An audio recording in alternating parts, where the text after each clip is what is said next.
भगवान का अवतार भारत देश में ही क्यों होता है? धरती पर बहुत से देश है, भगवान तो किसी देश में जन्म ले सकते हैं। भगवान तो सबके पिता है, पर भारत देश में ही बार बार भगवान जन्म क्यों लेते हैं? इसके पीछे भी बहुत अच्छाई होगा, तभी तो भगवान अवतार लेते हैं भारत में। इसी भारत देश में संत महात्माओं ने, सज्जन व्यक्तियों ने यज्ञ करते हैं। यज्ञ से भगवान प्रसन्न होते हैं। श्रद्धा विश्वास से भगवान का पूजन करते हैं, पाठ करते हैं, उससे भगवान प्रसन्न होते हैं।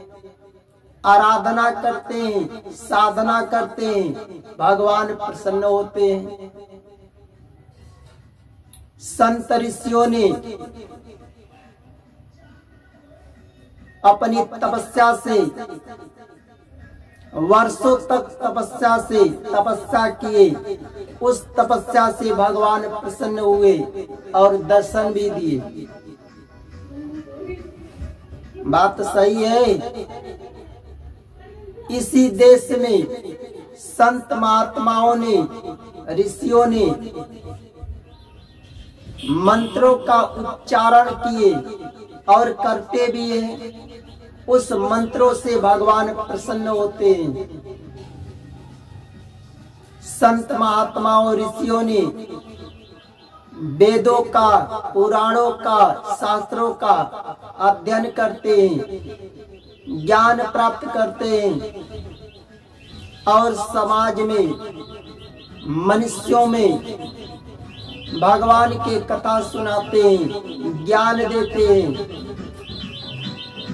उस ज्ञान से सत्य का भी ज्ञान होता है, असत्य का भी ज्ञान होता है, धर्म का ज्ञान होता है, धर्म का ज्ञान होता है, न्याय का, अन्याय का ज्ञान होता है, कर्तव्य का, अकर्तव्य का ज्ञान होता है।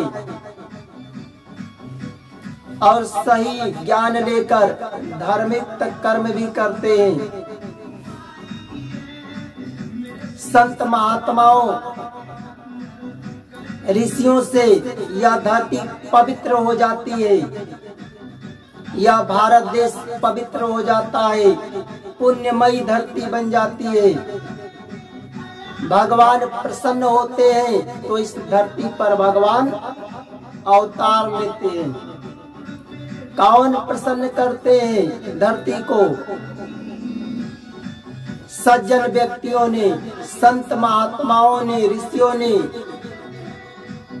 इस माटी को पवित्र करते हैं, पुण्यमयी बना देते हैं। उससे प्रसन्न होकर भगवान भारत भूमि में जन्म लेते हैं। इसके और भी कारण है। जब उन संत महात्माओं को, ऋषियों को असुरों ने कष्ट देने लगते हैं, सताने लगते हैं, जब संत ऋषियों ने अपनी रक्षा नहीं कर पाते हैं, भगवान से प्रार्थना करते हैं, भगवान हमारी रक्षा करो। उन संत महात्माओं, ऋषियों को रक्षा करने के लिए, बचाने के लिए भगवान धरती पर अवतार लेते हैं और अवतार लेकर उन दुष्टों का भगवान अंत भी करते हैं। बात सही है। जय श्री मन नारायण।